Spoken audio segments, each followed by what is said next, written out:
नमस्कार, मी मधुरा हितगुज या आमच्या खास कार्यक्रमात आपलं स्वागत। या कार्यक्रमात आपण विविध विकारांवर चर्चा करत असतो आणि तज्ञांकडून उपचार पद्धतींविषयी माहिती जाणून घेत असतो आणि आज आपण रिव्हिजन टोटल नी रिप्लेसमेंट विषयी चर्चा करणार आहोत आणि याविषयी आपल्याला मार्गदर्शन करण्यासाठी आमच्या स्टुडिओमध्ये आलेले आहेत या विषयातील तज्ञ डॉक्टर विक्रम पावडे। विषयाला सुरुवात करण्यापूर्वी मी डॉक्टर विक्रम पावडे यांचं आमच्या स्टुडिओमध्ये स्वागत करते। नमस्कार डॉक्टर। नमस्कार। डॉक्टर विक्रम पावडे यांची थोडक्यात ओळख सांगायची झाल्यास डॉक्टर विक्रम पावडे हे orthopaedic and joint replacement surgeon आहेत। नवी मुंबईतल्या अपोलो हॉस्पिटलमध्ये ते आपली रुग्णसेवा देतात आणि वयानुसार सध्या गुडघेदुखी मोठ्या प्रमाणात बळावत चाललेली आहे, त्यामुळे अनेक रुग्णांना आपल्या रोजचं जीवनमान जगणं देखील कठीण होऊन जात आहे। अशाच रुग्णांसाठी आशेचा किरण म्हणजे नी रिप्लेसमेंट। चला तर आज आपण नी रिप्लेसमेंट आणि रिव्हिजन टोटल नी रिप्लेसमेंट बद्दल अधिक माहिती जाणून घेऊया डॉक्टर विक्रम यांच्याकडून लगेचच। डॉक्टर पुन्हा एकदा स्वागत आहे। डॉक्टर, खरं तर वयानुसार गुडघेदुखीचा जो त्रास आहे तो वाढत असतो आणि ह्या सगळ्याचा परिणाम कुठेतरी आपल्याला जाणवतो तो आपल्या एकूणच जीवनशैलीवरती, म्हणजे रोजच्या रोज आपण जे जीवन जगत असतो त्यामध्ये कुठेतरी अडथळे निर्माण होतात आणि प्रचंड वेदना ह्या गुडघ्यांमध्ये जाणवायला सुरुवात होते। सुरुवातीच्या काळामध्ये आपण बघितलं तर ह्याकडे थोडंसं दुर्लक्ष केलं जातं, घरगुती उपचार केले जातात, मात्र ह्या वेदना जेव्हा आपल्याला सहन होत नाही तेव्हा आपल्याला नी रिप्लेसमेंट करण्याची गरज भासते आणि डॉक्टरही तोच सल्ला देतात। सुरुवातीच्या स्टेजेसमध्ये जर आपण गेलो तर नक्कीच आपण गोळ्या औषधं इंजेक्शन्सने हा वेदना कमी करू शकतो का, आणि ह्या सगळ्याबद्दल मला तुमच्याकडनं आज जाणून घ्यायचं आहे। टोटल नी रिप्लेसमेंट म्हणजे नेमकं काय असतं आणि त्याविषयी काय सांगाल? जी, हे पहा, मी काही स्पेसिमेन्स आणले आहेत त्याच्यामुळे आपल्याला कळायला सोपं जाईल। हा एक नॉर्मल नी जॉइंट आहे। हे जे निळं आहे हे कार्टिलेज आहे। वयाप्रमाणे जसं आपले कार टायरचं शेडिंग होतं तसं हे कार्टिलेज जे आहे ते वेअर आउट होऊन जातं, ज्याला आपण म्हणतो गुडघ्याचं वेअर आउट झालं आहे। हे जसं लाल आहे हे कार्टिलेज पूर्ण वन आउट झालेलं आहे। बरं डॉक्टर, थोडंसं वरती तुम्ही घेतलं तर आपल्या प्रेक्षकांना समजू शकेल नेमकं काय होतं गुडघ्यांमध्ये। अगदी अर्थात हे पहा, हे आता बरोबर आहे का मॅडम? जी, अगदी अगदी। हे पहा, हा आपला गुडघा आहे, त्याचं स्पेसिमेन आहे। हे जे निळं आहे हे कार्टिलेज आहे आणि हे जे कार्टिलेज जिथनं कार टायर सारखं जीर्ण किंवा वन आउट झालंय म्हणजे बोटाच्या मागे लाल रंगाचं, तसं दातांमध्ये कॅरीज होतात आणि आतला गम एक्सपोज होतो, त्याच्यामुळे आपल्याला पेन होतं। सुरुवातीला पेन अगदी माइल्ड असतं, तर आपण असं मायनर जसं आपण आधी सांगितलं होतं की अनाल्जेसिक्स, एक्सरसाइज, वेट रिडक्शन करून काम आपलं भागतं। पण 60-70 वर्षामध्ये किंवा जर आधी ऍक्सिडेंट झाला असेल तर इतकं ते पेन वाढतं की आपल्या activities of daily life affected होतात। त्या कंडिशनमध्ये आपल्याला नी जॉईंट रिप्लेसमेंट करणं योग्य ठरतं। जसं हा आहे, हे निळं जे आहे हे आपलं स्वतःचं बोन आहे आणि हे जे आहे स्टीलचं हे नी जॉईंट रिप्लेसमेंट आहे। त्याला थोडं आपण खोलून बघूया। एक आपण असा कट घेतो ह्या बोन वरती, जे निळं आपलं नॉर्मल बोन आहे त्याच्यामध्ये ट्रे इम्प्लांट करतो आणि same thing is done on the top. असे 6 षटकोनी कट्स घेतात कारण त्याच्यामध्ये स्लिप व्हायची शक्यता कमी होते आणि त्याच्यावरती हे माउंट करतो आपण आणि दॅट्स इट, सॉरी। आणि हा आपला नी जॉईंट रिप्लेसमेंट झाला आणि त्याची योग्य काळजी घेतली तर नॉर्मल नी जॉईंट 20 ते 25 वर्ष चालतो। पेन सगळं कम्प्लिटली क्युअर होऊन जातो आणि आपल्याला ऍक्टिव्हिटीज ऑफ डेली लाईफ मध्ये खूप बेनिफिट मिळतो ह्याच्यामुळे। डॉक्टर, आता तुम्ही म्हणालात तसं की खरोखरच बऱ्याचदा असं होतं की ह्या वेदना असतात त्या कुठेच थांबत नाहीत आणि त्यानंतर आपल्याला कुठेतरी नी रिप्लेसमेंटचं म्हणजे करण्याची गरज भासतेच भासते आणि वयानुसार आपले गुडघ्यांची झीज होणं किंवा हाडांची झीज होणं हे साहजिकच आहे। तर अशा परिस्थितीमध्ये खास करून जेव्हा स्त्रियांच्या बाबतीत आपण विचार केला तर गुडघ्यांची झीज ही लवकर होते आणि साधारणपणे त्यांना गुडघ्यांचा त्रास लवकर सुरू होतो। तर अशा वेळेस आपण गुडघेदुखीचं ऑपरेशन म्हणजे नी रिप्लेसमेंट करणं किती गरजेचं आहे। मात्र बऱ्याचदा असं होतं की नी रिप्लेसमेंटमध्ये रिव्हिजन नी रिप्लेसमेंट करण्याची देखील गरज काही पेशंटमध्ये भासते। याबद्दलही मला जाणून घ्यायचंय, मात्र ही गरज किती महत्त्वाची त्याबद्दल काय सांगाल? पोस्ट मेनोपॉझल जे लेडी असतात त्यांना ऑस्टिओपोरोसिस होतं आणि त्याच्याकरता कॅल्शियम आणि व्हिटॅमिन डी चे सप्लिमेंट घेणे योग्य ठरेल। पुष्कळ आम्ही लोक अँटी ऑस्टिओपोरोसिस मेडिसिन सुद्धा देतो, त्याने सुद्धा पुष्कळ फरक पडतो। बरोबर। आणि जेव्हा आपली कंडिशन अशी होते की आपण ऍक्टिव्हिटीज ऑफ डेली लाईफ नाही करू शकत, म्हणजे जवळ 20 मिनिटांनी चालू शकत, रात्री आपली झोप चाळ होते कारण गुडघ्यामध्ये इतका वेदना होतात, तेव्हा आपण नी जॉईंट केलेलं योग्य ठरेल. हं, ह्याच्याबद्दल काहीच दुमत नाही. आणि अगदी माइल्ड पेन झाल्यावरती सुद्धा, वेदना झाल्यावर आपण जाऊन नी जॉईंट रिप्लेसमेंट केला नाही पाहिजे. हं, अनाल्जेसिक्स, वेट रिडक्शन हे सगळं केलं पाहिजे. हं, आता आपला नेक्स्ट पार्ट आला रिव्हिजन नी रिप्लेसमेंट. हं, तर तो एक वेगळा टॉपिक आहे, फार डिटेल आणि कॉम्प्लेक्स टॉपिक आहे. हं, आपले जवळजवळ नी 20 ते 25 वर्ष चालतात. हं, पण कधी आपलं इन्फेक्शन झालं हं, किंवा कधी सुरुवातीचे आम्ही पाहिले, माझ्याकडे पुष्कळ रिव्हिजन नी येतात हं, की सुरुवातीचे नी बरोबर बॅलन्स नव्हते झालेले, इम्प्लांटची पोझिशन चांगली नव्हती, तर अशी नी लवकर फेल होतात. हं. पुष्कळदा आपण यंग एज मध्ये नी जॉईंट रिप्लेसमेंट करतो, अगदी जसं 35-40 मध्ये पण करावे लागतात. बरोबर. जसं ट्रॉमा झाला, अर्थरायटिस झालं तर, हं, किंवा काही असं कार्टलेज किंवा आपल्या लिगामेंट इंजुरी झाल्या, तर अर्थरायटिस फार लवकर होतं. हं, तर त्या केसमध्येच आपण नी लवकर केला तर ते फेल होतात. हं, आणि त्याची कारणं असतात बोनची क्वालिटी चांगली नसणं, हं, बॅलन्सिंग नसणं, किंवा ऍव्हरेज नीचं लाईफ 25 असतं, पण जर तुम्ही यंग असाल आणि खूप अगदी टेनिस खेळत असाल हं, किंवा अगदी कॉन्टॅक्ट स्पोर्ट करत असाल, हं, तर हा नी लवकर फेल होऊ शकतो. हं. अशा कंडिशनमध्ये आपल्याला रिव्हिजन नी जॉईंट रिप्लेसमेंट म्हणजे सेकंड नी जॉईंट रिप्लेसमेंट लागू शकते. बरं, बरं.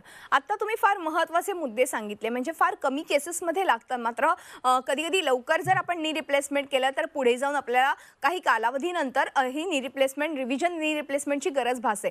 मग नी रिप्लेसमेंट आणि रिव्हिजन नी रिप्लेसमेंटमध्ये नेमका काय फरक असतो? कारण की आपण आधी नी रिप्लेसमेंट केलेलं असतं, मग तोच सांधा जो आपण बदललेला आहे, तो कृत्रिम सांधा आपण वापरलेला आहे, तोच पुन्हा आपण ह्यामध्ये वापरू शकतो का? अतिशय इम्पॉर्टंट प्रश्न विचारलाय आपण. मी पुन्हा आपल्याला हे स्पेसिमेन दाखवेन. हे पहा, हा एक फर्स्ट नी जॉईंट रिप्लेसमेंट आहे. हं, पहिल्यांदा नी जॉईंट केलेला आहे. हं, आणि हे जे निळं आहे आपलं बोन आहे, हा हं, जॉईंट आहे आपला. हं, आता हे जे असतात ते आपण मोस्टली सिमेंटनी फिक्स करतो. हं, आणि हे रिपीटेड मोमेंट्स, कधी आपण बेंड करतो, कधी ट्विस्ट करतो, कधी एक्सटेंड करतो. त्याच्यामुळे काय होतं, हे सिमेंट लूज होतं. आणि जसं आपला कार टायर कसं आपल्याला बदलावा लागतो 4 किंवा 5 हो, वर्षांनी, हो. तसं हा जो नी जॉईंट रिप्लेसमेंट आहे, हं, आपल्याला जवळजवळ 20 ते 25 वर्षांनी बदलावा लागतो. बरं. आता जेव्हा लूज होतो, हं, तेव्हा असा हा रॉक करायला लागतो आणि आपल्याला हं, थोडं बहुत पेन होऊ शकतं बरं. आणि अशी इन्स्टॅबिलिटी येऊ शकते. हं, तेव्हा आपण ज्यातून फर्स्ट नी जॉईंट जो रिप्लेसमेंट आहे, for me that is very easy. हं, कारण तो अगदी ह्याच्याच सारखा सेकंड नी जॉईंट असतो. ते कधी हं, कधी आम्ही प्रायमरी इम्प्लांटच असतात, हं, ते यूज करतो रिव्हिजन नी करता. हं, कधी कधी बोन लॉस फार सिव्हिअर होऊन जातो, हं, म्हणजे पेशंट लक्ष देत नाहीत, प्रायमरी नी फेल झालेला असतो 20 वर्षामध्ये, हं, पण तरी त्याला ते डिले करतात. मग हं, अशा कंडिशनमध्ये बोन आपलं डिके होत जातं. जसं हं. दाताचं कसं कॅरीज, सुरुवातीलाच बरोबर. आपण फिलिंग केलं की दात वाचतो, हं, पण आपण दुर्लक्ष केलं की दात तुटत जातो आणि मग खरं आहे. नंतर प्रोसिजर कॉम्प्लेक्स करावं लागतं. हं, तर मग सेकंड टाइम जेव्हा करतो, तेव्हा आपण काय करतो, ह्याच्यामध्ये रॉड टाकतो मोठे हं, मोठे आतमध्ये. हं, खालच्या साईडला पण इथे एक असा लांब रॉड येतो, हं. म्हणजे स्टॅबिलिटी वाढवाय करता. बरोबर. कधी कधी बोनचा लॉस खूप जास्त होऊन जातो, ते हे जे इकडे साईडला जे आपल्याला दिसतात आहे, हं, इथे बोनला झालं म्हणून आपल्याला असे ब्लॉक्स लावायला लागतात, हं, हं, मेटलचे ब्लॉक्स स्क्रूनी आपण टाईट करून.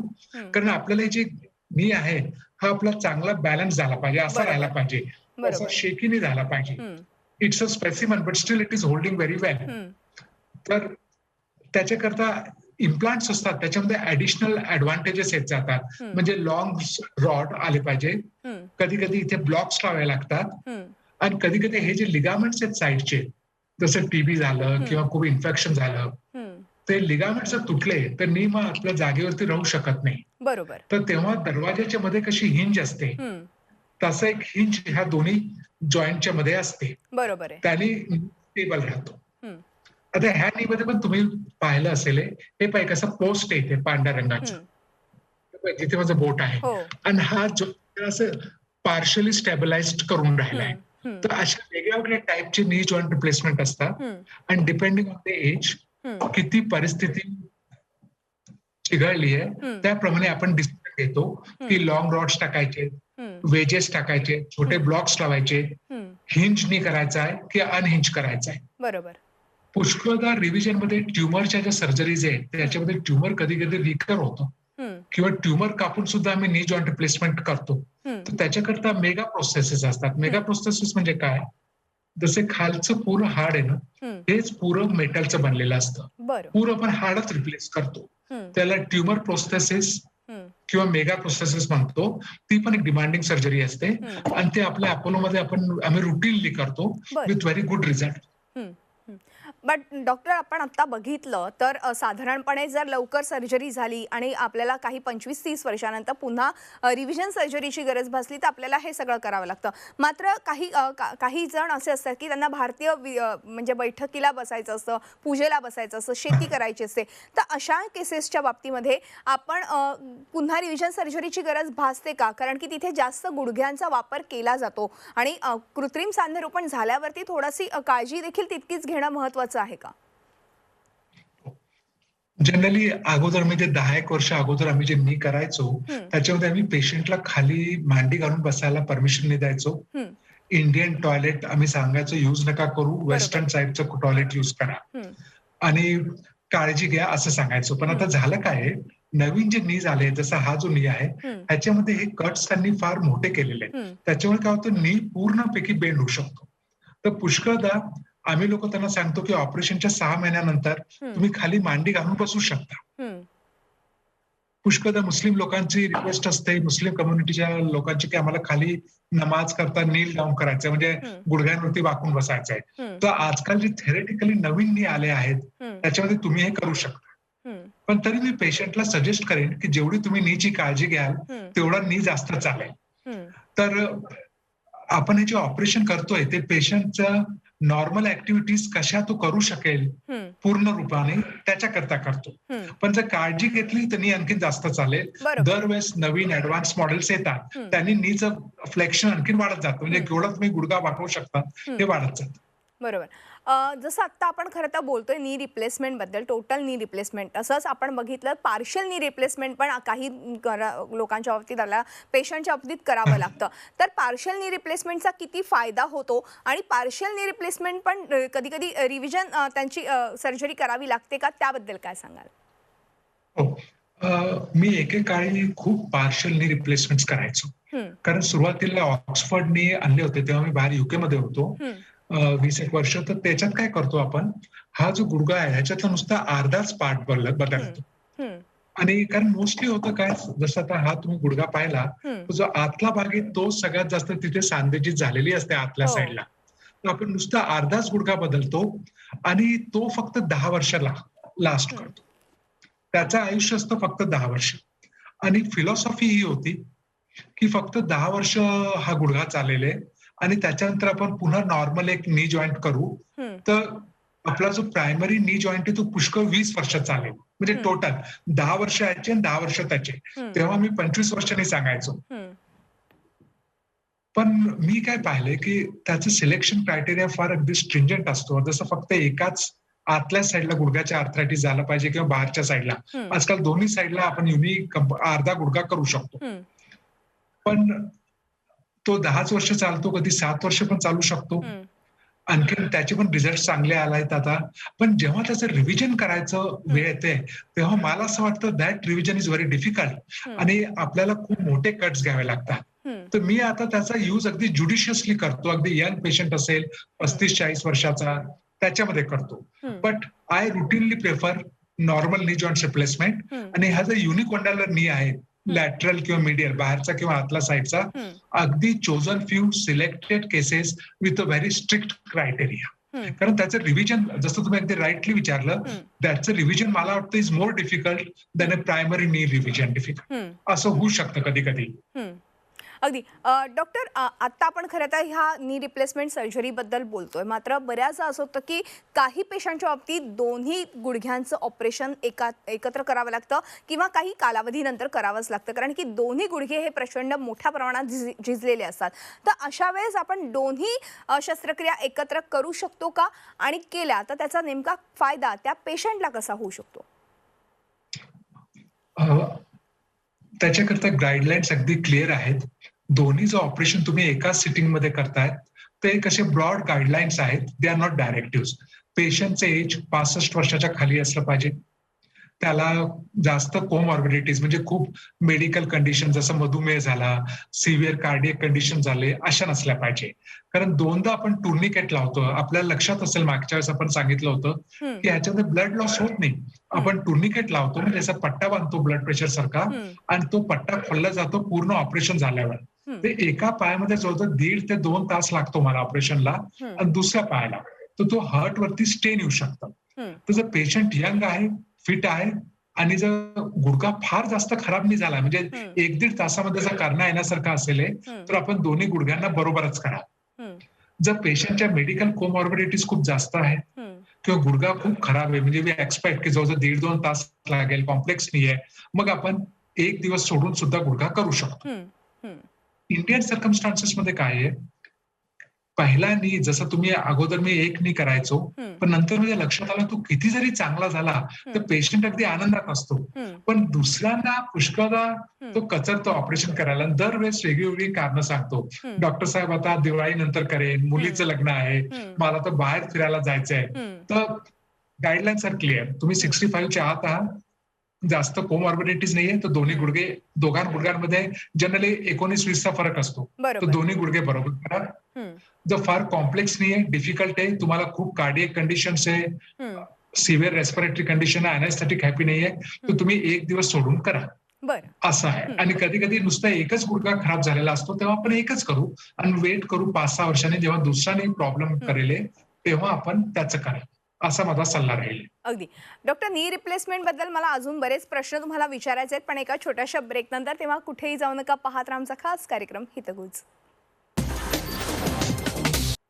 ब्रेकनंतर हितगुजमध्ये आपलं पुन्हा एकदा स्वागत. आणि आज आपण चर्चा करतोय ती म्हणजे टोटल नी रिप्लेसमेंट आणि रिव्हिजन नी रिप्लेसमेंटबद्दल. आणि आपल्याला ह्याविषयी मार्गदर्शन करतायत या विषयातले तज्ज्ञ डॉक्टर विक्रम पोवडे. आपण पुन्हा एकदा चर्चेकडे वळूया. डॉक्टर, ब्रेकवर जाण्यापूर्वी आपण एकूणच नी रिप्लेसमेंटबद्दल जाणून घेतलं, रिव्हिजन नी रिप्लेसमेंटबद्दल पण जाणून घेतलं. मात्र रिव्हिजन नी रिप्लेसमेंट करताना किती रिस्क असते? आणि कारण की आपण बघितलं तर सुरुवातीच्या काळात जेव्हा आपली गुडघेदुखी सुरू होते, तेव्हा साधी नी रिप्लेसमेंट करणं देखील लोकांना टेन्शन येतं, तेव्हा भीती वाटते या पेशंटला. तर मग रिव्हिजन नी रिप्लेसमेंटमध्ये किती रिस्क असते त्याबद्दल काय सांगाल?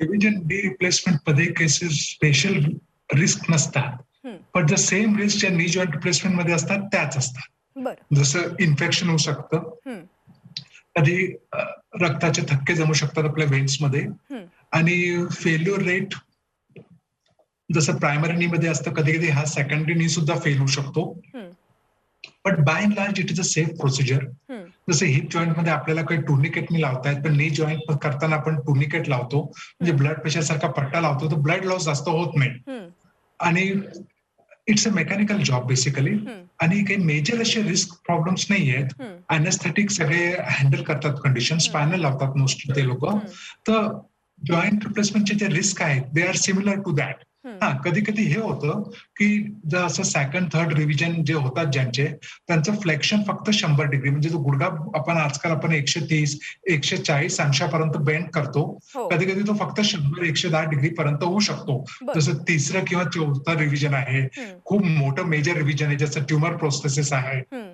पण तरी पेशंटची क्वालिटी ऑफ लाईफ ट्रेमंडस वाढते. हं, आणि 90 डिग्री किंवा 100 डिग्री जरी फ्लेक्शन आलं म्हणजे 100 अंशापर्यंत गुडघा आपण बेंड करू शकलो, हं. तर पेशंटला सगळ्या ऍक्टिव्हिटीज करायला अतिशय सोपं जातं. बरं, बरं. डॉक्टर, आता तुम्ही खूप चांगले माहिती तर दिली. मात्र ह्या सगळ्याच्या निमित्ताने अजून एक प्रश्न, तो म्हणजे जेव्हा टोटल नी रिप्लेसमेंट होते त्याच्यानंतर जसे आपण फिजिओथेरपी करतो, तशीच हे रिव्हिजन नी रिप्लेसमेंट नंतर आपल्याला फिजिओथेरपीची गरज भासते का? आणि आपलं क्वालिटी ऑफ लाईफ अजून सुधारतं का? बरोबर आहे. मी पाहिलंय की आपलं जे रिव्हिजन नी जॉईंट रिप्लेसमेंट असतं त्याच्यानंतर रिहॅबिलिटेशन जास्त लवकर होतं. कारण पहिल्यांदा आपला नॉर्मल नेटिव्ह म्हणजे स्वतःचा मूळचा नी जॉईंट असतो, त्याच्यामध्ये सगळे आपण कट्स घेतो, तर त्याच्यामध्ये पेन थोडं जास्त होतं, वेदना थोडा जास्त होतात. पण रिव्हिजन नी जॉईंट मध्ये ऑलरेडी आर्टिफिशियल असतो, त्याला हं, फक्त आपण चेंज करतो. तर त्याच्यामुळे रिहॅबिलिटेशन माझ्या मते जरी पेशंटचं एज जास्त झालं असेल हं, तरी लवकर होतं. आणि ऑफकोर्स फिजिओथेरपिस्ट हेल्प करतात त्याला. हं, आणखीन there is no issue with that. हं, हं. की म्हणजे असं मेजर असं त्याच्यामध्ये जी. अगदी. म्हणजे थोडक्यात जरी आपल्याला रिव्हिजन नी रिप्लेसमेंटची गरज भासली तरी देखील आपण करून घ्यायला हरकत नाहीये. काही काळजी करण्याचं कारण नाहीये. फक्त याची लक्षणं साधारणपणे काय असतात ती अगदी थोडक्यात काय सांगाल? जी. एक तर सगळ्यात आधी पेन सुरू होतो, वेदना सुरू होतात. हं, थोडासा नी अनस्टेबल वाटतो आपल्याला. कधी-कधी खटखटचे आवाज पण येतात आपल्याला, कारण जर कंपोनेंट्स लूज झाले तर. हं. आणि अशी इन्स्टॅबिलिटी वाटते. असं वाटतं चालताना आपण पडले तर नाही पडणार तर नाही. बरोबर. पण ते अगदी लक्षणं आहेत. हं, जसं नीमध्ये डिस्टर्बन्सेस सुरू झाले, हं, आपण ऑर्थोपेडिक कन्सल्टंटला भेट घ्या. ते हं, एक्स-रे काढतील, सीटी हं, पण काढवतील हं. आणि आपल्याला योग्य ते सल्ला आणि मार्गदर्शन देतील. अगदी, अगदी. आणि मला वाटतं, की आत्ता तुम्ही जे मार्गदर्शन केले ते नक्कीच आपल्या प्रेक्षकांना पटलं असेल आणि नक्कीच त्यांना ज्यांना कोणाला टोटल नी रिप्लेसमेंट करायचं असेल किंवा रिव्हिजन नी रिप्लेसमेंट करायचं असेल त्यांनी नक्कीच अपोलो हॉस्पिटलशी संपर्क साधायला हरकत नाही. खाली दिलेल्या नंबरवरती तुम्ही संपर्क साधू शकता. डॉक्टर वेळ संपल्यामुळे आज आपल्याला इथेच थांबावं लागतंय. मात्र तुम्ही आलात आणि खूप छान आणि मोलाचं मार्गदर्शन केलं त्याबद्दल मनःपूर्वक आभार. Thank madam. नमस्कार. थँक्यू. आणि यानंतर हितगुज ह्या आमच्या खास कार्यक्रमात आज आपण इथेच सांगतो. तुम्ही पाहत राहा आमचा खास कार्यक्रम हितगुज.